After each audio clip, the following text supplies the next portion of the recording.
আসসালামু আলাইকুম। আজকের কথাগুলো যারা সৌদি আরব আছেন এবং কি আসবেন তাদের জন্য অত্যন্ত গুরুত্বপূর্ণ কথা। কারণ সৌদি আরবে অতিরিক্ত চেক চলতেছে এখন বড় হজের কারণে, এবং কি রাস্তাঘাটও চলাচল করতে আপনারা অনেক সাবধানে চলাচল করতে হবে। যাদের আকামা আছে তারাও সাবধানে চলাচল করতে হইব। কারণ আমি কালকে সামান্য রাস্তা ক্রস করে গেছি, রাস্তা ক্রস করছি, এর সামনে মোড়লের গাড়ি ছিল, আমার ওইখানে 75 রিয়াল গ্রামা মারছে, ঠিক আছে। তারপরে এই গ্রামা তো দিচ্ছে, তারপরে আমি রাস্তায় দোকান থেকে পানি খাই, রাস্তায় একটু পানি এমনি ফালাইছি, গ্লাস থেকে একটু পানি বাইরে পড়ছে, রাস্তার বাইরে। রাস্তাতে পড়ছে কেন? এই কারণে আমারে আবার পুলিশে ডাকিনি, আবার গ্রামা মারছে।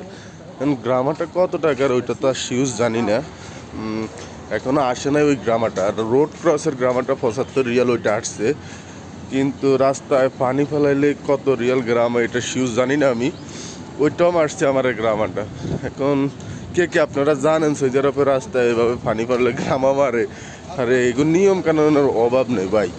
এগো দেশেরা আজনবীর সাথে যেমনি ইচ্ছে তেমনি ব্যবহার করবো, যেমনি ইচ্ছে এমনি গ্রামা মারবো। সৌদির জন্য কোনো রুলস নাই, কোনো নিয়ম নাই। যারা আজনবী তাদের জন্য শুধু নিয়ম রুলস, ঠিক আছে। তো আশা করি আপনারা বুঝছেন, চলতে হলে একদম সতর্ক অনুযায়ী চলতে হইব। আর যারা যারা জানেন, মনে করেন গ্রামাটা কত আসতে পারে রাস্তায়, ওইটা একটু আমার কমেন্টে জানান। আর যারা নতুন সৌদি আরব আসবেন অবশ্যই এই বিষয়গুলো অনেকের অবগত নাই, তোমরা তাদেরকে শেয়ার করে দাও, অবশ্যই তারা যাতে জানতে পারে। কারণ নতুন অবস্থায় গ্রামা খাইলে ওইটা দিতে তার অবস্থা খারাপ হয়ে যাবে, তাই এই ভিডিওটা বানানো আমার। সবাই ভালো থাকেন, কমেন্ট করে জানা দেন আমার এই গ্রামারটা কত আসতে পারে, ওইটা এখনো আসে নাই।